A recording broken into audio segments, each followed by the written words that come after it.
सर्वप्रथम माँ सरस्वती को मेरा कोटि कोटि प्रणाम। Welcome to my YouTube channel टॉन्गटिन टीचर। मैं विद्या चौधरी आज पढ़ाने जा रही हूँ क्लास 8, जो कि टॉपिक है हमारा गुणनखंड, जो कि आज हमारा पूरा हो जाएगा।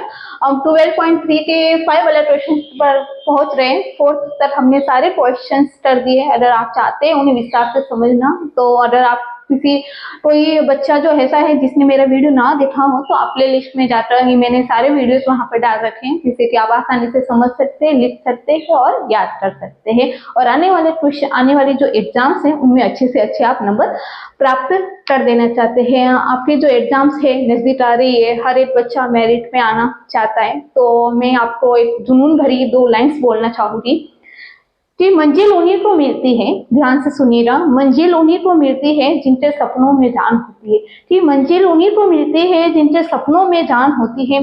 पंखों से कुछ नहीं होता, पंखों से कुछ नहीं होता, हौसलों से उड़ान होती है। तो ये लाइन हमेशा आगे आप याद रखना। जब भी आपको लगे आप हार रहे हो, आपको डर सा लग रहा है क्या होगा कैसे होगा, तो आप हिम्मत रखना, हौसला करना, खूब सारी मेहनत करना, क्योंकि हर चीज मेहनत से ही होती है, बिना मेहनत कुछ नहीं होती। हर चीज प्रैक्टिस चाहिए, हर चीज में प्रैक्टिस चाहिए। प्रैक्टिस मतलब मेहनत, मतलब मेहनत ही एक ऐसी चीज है जिसे हर असंभव को हम संभव बना देते। तो बिना प्रैक्टिस के कुछ नहीं होता। अगर आप बस सोए हुए और सोचे रहे हाँ मैं मेरिट में आ जाऊंगा, मेरे इतने सारे नंबर्स आ जाएंगे, फिर मेरा फोटो न्यूज़पेपर में, मेरा फोटो बड़े बड़े पोस्टर, ऐसा नहीं होता। आप सोए हुए और सपनों में जान देने का अर्थ होता है कि आपको उठना पड़ता है, जुनून भरना पड़ता है, मेहनत करनी पड़ती है, और उसी सपने को लेकर दिन रात हमें मेहनत करनी पड़ती है, तभी हम अपने मंजिल की तरफ पहुंचते हैं। तो आशा है, उम्मीद है आज की जो लाइन है आपको अच्छी लगी होगी और आप में जुनून भरा होगा। और आप जब सारे जो बच्चे मेरे वीडियोस को देख रहे हैं उनमें थोड़ा जोश आया होगा, और इसी जोश और उमंग के साथ आज हम चलते हैं अपने वीडियो को एक बेहतरीन मंजिल की तरफ ले जाने के लिए, और हर एक बच्चे के सपने को पूरा करने के लिए मुझसे जुड़े रहे। और मैं पढ़ाने जा रही हूँ 5 क्वेश्चन। जो है first, y square plus 7y plus 10 भाग y प्लस y+5। मैं आपको पहले भी बता दूं, इसमें पूरी विधि में सरल स्पष्ट शब्द, सरल से सरल विधि यूज की है। एक ही बार में आपको समझ में आ जाएगा। हाँ, विधि जो थोड़ी है लिखने में थोड़ी लंबी दिखती है, लॉन्ग है, लेकिन बिल्कुल नहीं, क्योंकि मुझे हर स्टेप को समझाना होता है, हर स्टेप को समझाना होता है, इसलिए जो मेरी विधि है थोड़ी सी लंबी हो जाती है। लेकिन अगर आप इस तरह लिखे ना आंसर में, मीन्स आपके एग्जाम में, तो मैं दावे के साथ में कह सकती हूँ कि आपके जो नंबर है वो माइनस में, मीन्स लो 4, अगर 4 का है 10 का, 100 में से 100 ही आएंगे, क्योंकि आप इस विधि पर सिस्टमेटिक लिखे दे। और जब कॉपी चेक होगी तो आंसर को आप इस तरह बॉक्स में सजा दे दे, तो आपके जो आंसर जो हो गए, आपके जो नंबर्स हो गए वो पूरे में से पूरे आएंगे। सवाल ही नहीं होता कि आपने नंबर कम आए। तो आपके अच्छे नंबर प्राप्त करने, इसलिए आप विधि पूर्वक लिखें। किस तरह में विधि लिखनी है मैं उसे इस वीडियो के माध्यम से आपको बताना चाहती हूँ। तो हम चलते हैं। हमारा फर्स्ट वाला क्वेश्चन कुछ इस तरह है, जिसे हमें एक बार दोबारा लिखना है, प्लस 7y प्लस 10 भाग y प्लस 5। ठीक है, हमें देखो यहाँ हमें पढ़ना है व्यंजक के गुण, ये पूरा है व्यंजक, या ओके, व्यंजक के गुणनखंड, मतलब ये जो राशि है, ये जो व्यंजक है, यहाँ हमें आपको ध्यान देने योग्य एक चीज है, ये सरसमीता के आधार पर है। अब देखो y प्लस, देखो यहाँ पर 5 कहीं नहीं आ रहा, बस ओनली फॉर यहाँ आ रहा है ये y। तो हम इसे किस तरह से इस तरह अवैध गुणनखंड करें। अगर आप बोले रे मैम आप कॉमन ले लो, तो y इसमें है नहीं, हम कैसे कॉमन ले गए। यहाँ पर 7 है तो यहाँ नहीं है, यहाँ 7 है तो यहाँ नहीं है, तो ये कॉमन तो होगा ही नहीं। अब कॉमन नहीं हो गया तो हमें y+5 आएगा नहीं, हमें y+5 चाहिए, जिसके लिए हमें कुछ और आइडियाज लगानी पड़ेगी। और हम जानते हैं कि 12.3 वो जो सारे जो क्वेश्चन है वो सरसमीता के आधार पर ही है। बस त्रिसरसमीता याद कर दो, पूरी प्रश्नावली सॉल्व। हाँ, मैं बिल्कुल बता रही हूँ, नेक्स्ट वाले वीडियोस में मैं आपको बताऊंगी। बस 3 सरसमीता A to B सरसमीता याद कर दो और प्रश्नावली पूरी सॉल्व। बस इसी आधार पर तो है ये प्रश्नावली। तो आज यहाँ पर जो सरसमीता हम यूज करेंगे मैं उसे लिख देती हूँ। तो सरसमीता हमारी है, जिसे मैं रेड पेन से करूंगी तो शायद आपको थोड़ी याद हो जाए। तो सर्व समीता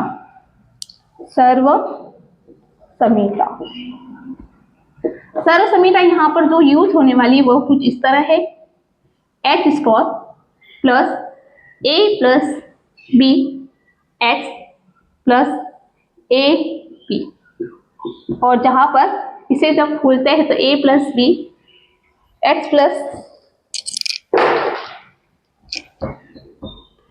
प्लस ए और x प्लस बी हमें राशि प्राप्त होती है।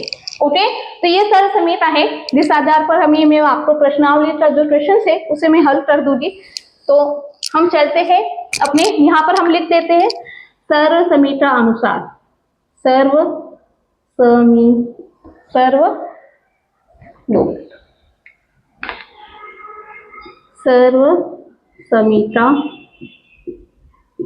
समीकरण अनुसार मान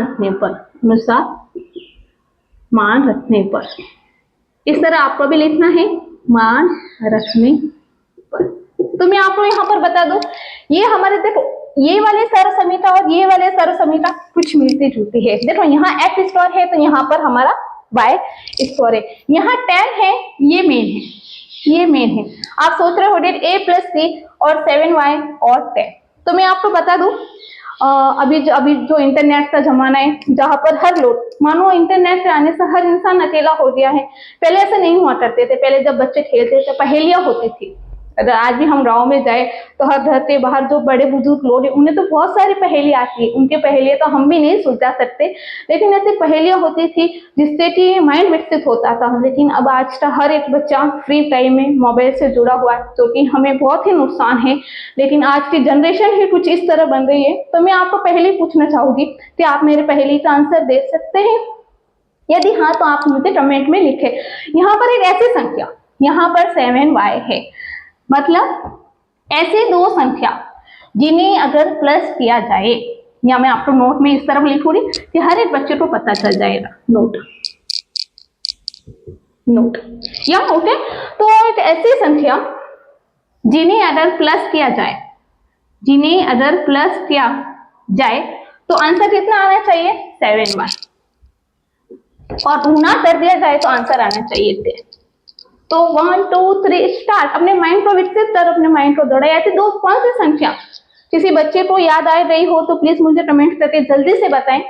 तो मैं चाहती हूँ, और मुझे पता है आज से हर एक बच्चा बहुत ही होशियार है, ये तो नॉर्मल से पहले हर एक बच्चे को आ ही जाएगी।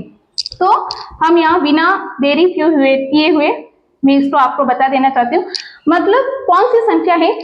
5 प्लस 2, या ओके। 5 और 2 को अगर प्लस में किया जाए तो ये हमारा 7y होता है, और वही 5 into 2 कर दिया जाए तो उसका जो आंसर होता है वो 10 में आता है। तो ठीक इसी को हमें यूज करके यहाँ पर लिखना है। तो चलो चलते हैं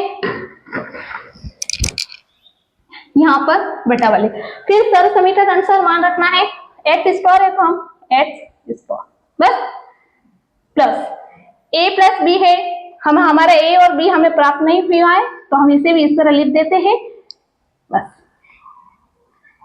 या ओके। इसे हमें नहीं लिखना है, यहाँ तक ही हमें करना है। तो यहाँ पर हमारा x है, सरल समीकरण में x है और हमारे पास है y, तो हम यहाँ पर y लिख देते हैं। फिर a प्लस बी, तो a हमारा क्या है? यहाँ पर मैं लिख देती हूँ a और ये है हमारा b। तो a हमारा क्या है? 5 प्लस 2 और x तो था ही। अब a into b, 5 into b. यहाँ तक आपको समझ में आ गया है?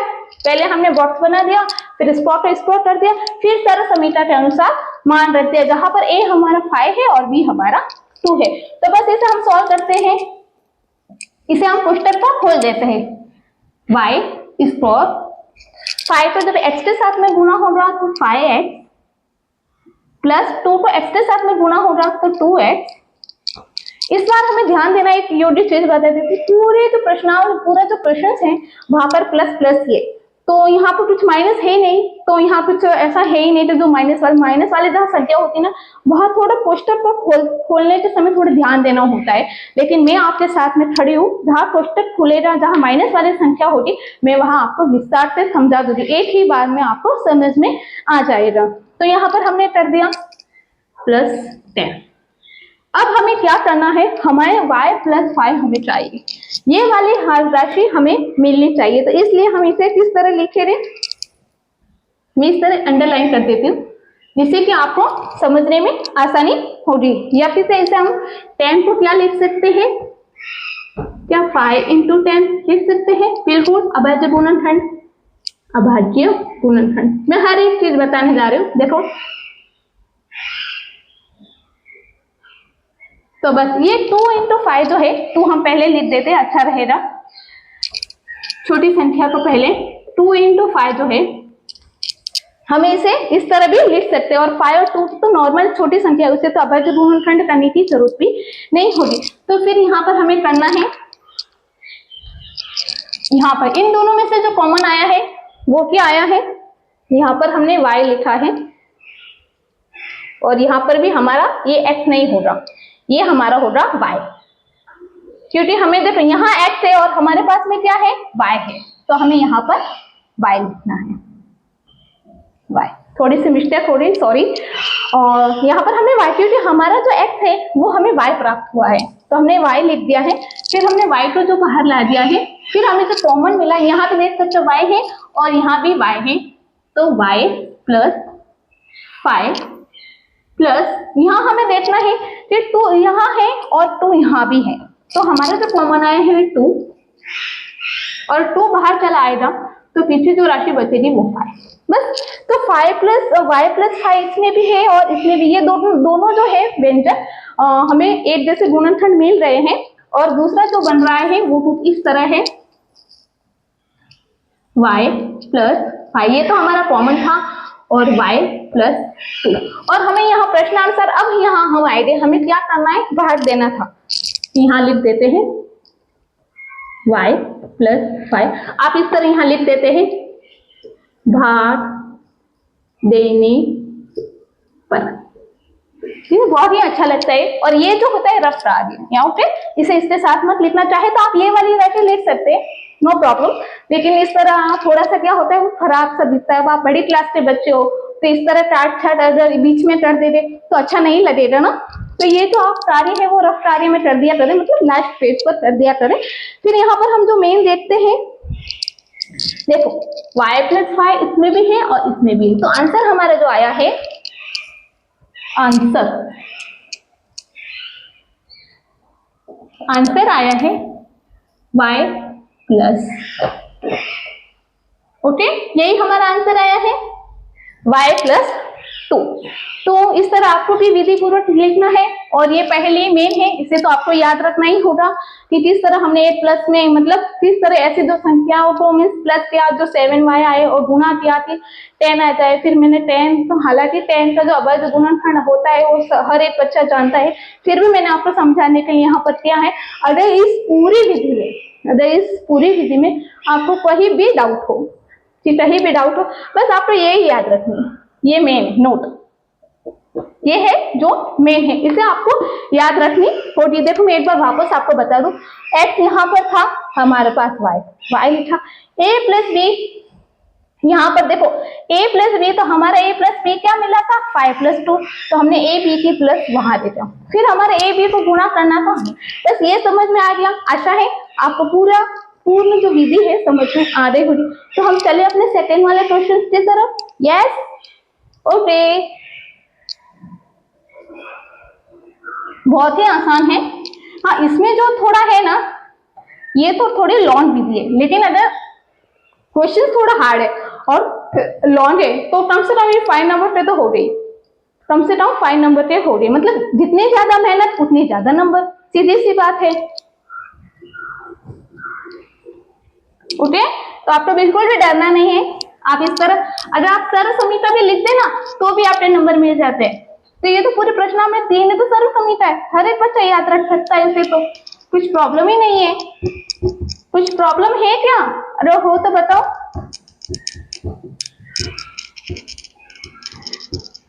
जिंदगी जीना तो उसी को सीखे जो रिस्क लेता हूँ। हम डर डर के कितने दिन है, हमें जिंदगी को जीना है, जिंदगी काटना नहीं है, हमें जिंदगी को जीना है, कुछ कर दिखाना है। तो अगर आप तो जिस एज में हैं और जहाँ पर आप एजुकेशन में स्टडी कर रहे, अगर आप इस एज में अगर मन लगा के पढ़ लेना तो आपकी जो आगे वाली जिंदगी है कम से कम 40 साल वो ऐशो आराम से बीतेगी। और आज अगर आपने लापरवाही की, आज अगर आपने मजे किए तो 40 साल आपके बर्बाद है। डिसीजन आपके हाथ में, आप क्या करना चाहते, आज या कल, आने वाला भविष्य या आज। तो वर्तमान में मेहनत करें और अपना भविष्य सुनहरा बनाएं। तो हम चलते हैं सेकेंड वाले क्वेश्चन की तरफ, जो कि कुछ इस तरह है। हाथ में बहुत सारी चीजें हो जाती है, रखने में बड़ी प्रॉब्लम होती है। फिर हमारा जो सेकेंड वाला क्वेश्चन है, यहाँ पर हमें थोड़ा ध्यान देना होगा। थोड़े से जो ये है जो क्वेश्चन जो है वो माइनस में है। Minus is for plus 14 am minus 32 भाग m प्लस 2 m प्लस या ओके। हम क्वेश्चन को एक बार वापस चेक करते थे। m is for minus 40m minus 32 भाग m प्लस 2। इसे जो हमने पिछली जो विधि में इसे सॉल्व किया, बस इसी की विधि के आधार पर ही हम इसे सॉल्व करना है। इस बार आप हमें सर्व समीकरण बताइए। तो एक बार इसे मैं क्वेश्चन को वापस लिख देती हूँ। m is for minus 14m plus, तब तक आप पहेलिया वाली जो संख्या है मन में याद करते रख देना। मैं पूछो कि यहाँ पर सर्व समीकरण है, सर्व समीकरण ये है सर्व समीकरण। तो सर्व समीकरण हमारी क्या थी, हमारी जो सर्व समीकरण थी x square plus a plus b x a b मतलब क्या होता है, ए और बी के बीच में ऐसा हल्का सा गुना होता है जिसे हम सॉल्व करते हैं। तो एक राशि ऐसा ही कुछ आया था हमें भी x प्लस ए और x प्लस बी। तो सर्व समीकरण के अनुसार मान, सर्व समीकरण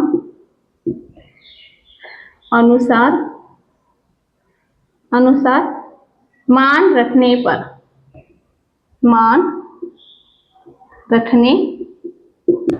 या ओके। आपको ये समझ में आ गया। यहाँ पर ये रफ कार्य या ओके। तो पिछली बार की तरह ही हमें यहाँ भी कुछ ऐसी संख्या लिखनी है। हमारा सर्व समीकरण ये है और हमारा क्वेश्चन ये है, तो इसे पहले हमें सॉल्व करना पड़ेगा जिससे हमें m प्लस 2 वाला व्यंजक मिलेगा और फिर हम इसे भाग के तरफ लिख सकते हैं और हमें हमारा आंसर मिल सकता है। तो x स्क्वायर है, m स्क्वायर है। अब a यहाँ पर 40, ध्यान देना है आपको। ऐसे दो संख्या अगर प्लस कर दी जाए, प्लस हो माइनस हो, तो उनका जो आंसर होता है 14 आना चाहिए और गुना कर दिया जाए तो 32 आना चाहिए। तो सोचो जल्दी से सोचो, ऐसे कौन सी दो संख्या हो सकती है।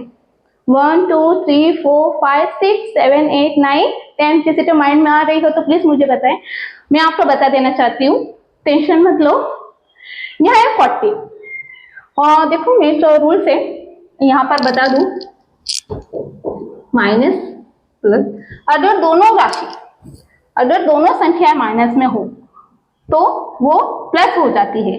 ओके, ये कुछ 4 रूल्स होते हैं, माइनस प्लस माइनस प्लस, इस तरह यहाँ पर कुछ रूल्स होते हैं। मैं आपको इस तरह आप हमेशा इस बार इसे करते जाएंगे ना तो आपको आसानी होगी। तो मैं आपको पहले बता देती हूँ। यहाँ पर देखो, हमें 16 मतलब 16 और 2, अगर 16 में से 2 माइनस कर दिया जाए, तो 14 आ जाएगा। और 16 को अगर 2 से मल्टीप्लिकेशन मतलब गुना कर दिया जाएगा 32 आएगा। तो हम चलते हैं, यहाँ पर हम लिख देते हैं पहली राशियां हमारी। यहाँ है कुछ 16, हमें 14 चाहिए और ये 2। पहले तो हम यहाँ इस तरह लिख देते हैं, मैं आपको फिर ध्यान दे रही हूँ, चीज बताऊंगी यहाँ पर हमें क्या करना है। तो 16 है और 2 है, लेकिन हमारा देखो आंसर तो हमें -14 चाहिए, मतलब बड़ी संख्या के सामने माइनस होगा, सीधी सी बात है। अब यहाँ पर आप देखो, ये राशि किसमें हो रही है, माइनस में, या और ये राशि हो रही है प्लस में। ये राशि हमारी हो रही है एक प्लस में और एक माइनस में, और एक राशि प्लस में हो और दूसरी राशि माइनस में हो तो क्या होता है, माइनस होता है। प्लस माइनस माइनस, पता है। तो 16 में से अगर 2 जाएगा, यहाँ प्लस नहीं होगा क्योंकि ये प्लस और ये माइनस, मतलब माइनस होगा और 14 आएगा, और वो भी बड़ी संख्या के सामने माइनस है तो यहाँ माइनस ही आएगा। क्या ओके, तो आपको समझ में आ गया होगा। फिर हमें वही वाली राशि यहाँ पर लिखनी है 16 और 2। एक राशि प्लस में है और एक राशि माइनस में है, तो जब ये जो गुणा होगी तो -32। देखो आ गया है मैं -40, बिल्कुल करेक्ट आया हो तो प्लीज लाइट। तो हम चलते हैं, अभी हमारा ये जो है आसान हो जाएगा, और यहाँ पर मैं आपको लिख दूं, ये हमारा ए है और यहाँ अंदर तरफ लिख देती हूँ ए है, और ये जो राशि है हमारी बी है। या ओके, अब तो प्रॉब्लम नहीं होगी। फिर बराबर बराबर कर देते, यहाँ हमारा एक्स स्क्वायर और हमारा क्या है, पहले हम कोष्टक बना देते हैं, M square plus a plus B को भी हम छोड़ देते हैं। एक्स हमारा है क्या है, यहाँ पर एम स्क्वायर है और यहाँ पर हमारा एम है, क्यों एक्स है तो यहाँ हमारा एम है। फिर हमें क्या करना है, यहाँ पर प्लस था ए एक्स, यहाँ पर हमने जो सर्व समीकरण लिखे थे यहाँ पर हमारा प्लस था, a b plus a into b, ये कुछ इस तरह था। तो हमें बस यहाँ भी क्या करना है, ये है एम प्लस ए बी को भी हम छोड़ देते हैं। फिर मैं आपको बताऊंगी हमें किस तरह इसे सॉल्व करना है। तो देखो एम स्क्वायर ए प्लस बी, तो ए प्लस बी हमारी राशि कौन सी है, ये वाले -16 प्लस, ये तो हमारा ए है, ये हमारा बी है। बस ठीक इसी तरह ए बी हमारा क्या है 16 इंटू 2। या अब हम क्या करें, इस कोष्टक को खोले दे, तो एम स्क्वायर था तो एम स्क्वायर हो गया, प्लस पहले ये जो बाहर एम है उसे हम गुना कर देते हैं, -16 को जब एम के साथ में गुना करेंगे तो 16m प्लस 2m के साथ में गुना होगा तो 2m। समझ में आ रहा है आपको, वाकई में स्लो आपको स्टेप बताते जा रही हूँ। प्लस यहाँ पर हमें ये प्लस में है और ये माइनस में है तो -32। या ओके, यहाँ तक आपको समझ में आ गया। मैंने ये जो m जो है वो पूरे कोष्टक के साथ में गुना है, तो m 16 के साथ में गुना हुआ तो -16m, और ये प्लस और ये भी प्लस था। तो अब यहाँ पर आपको ध्यान देना है, हम इस कोष्टक को अब सारे इस कोष्टक को खोलना है और इसे खोलना है, फिर ही हम इस प्रश्नावली को सॉल्व कर पाएंगे।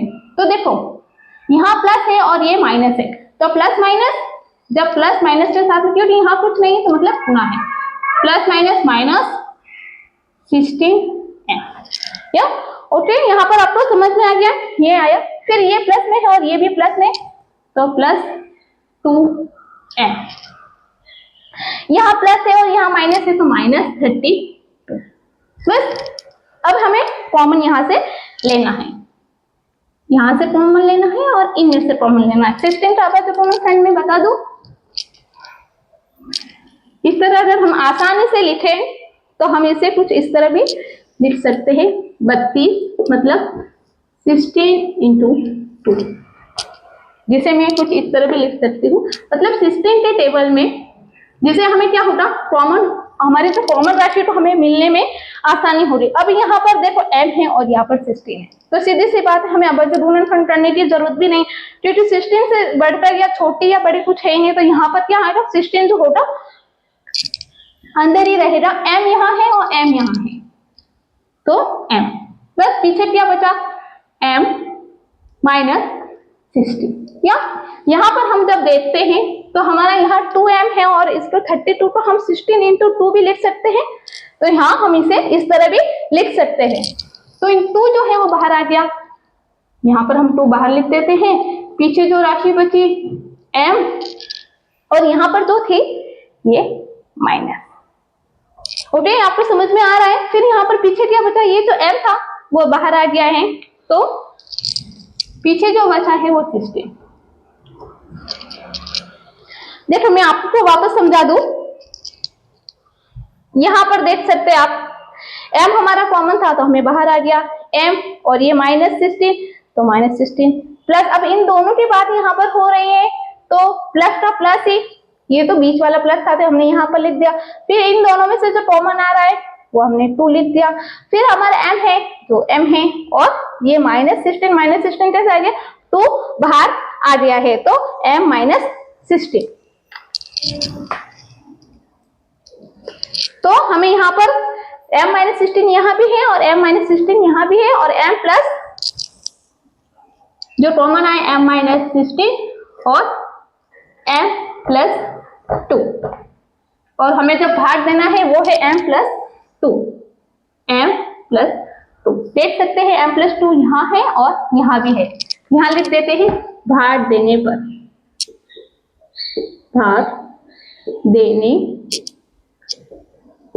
या ओके। फिर हम यहाँ आंसर लिख देते हैं, पीछे क्या बचा है, ओनली फॉर m-16। तो आपको यहाँ समझ में आ गया, ये पूरा मैंने इस तरह रफ ड्राफ्ट भी किया है, इस तरह विधि पूर्वक लिखा है, पूरी सारी बातें जो मैंने इसमें बताई है।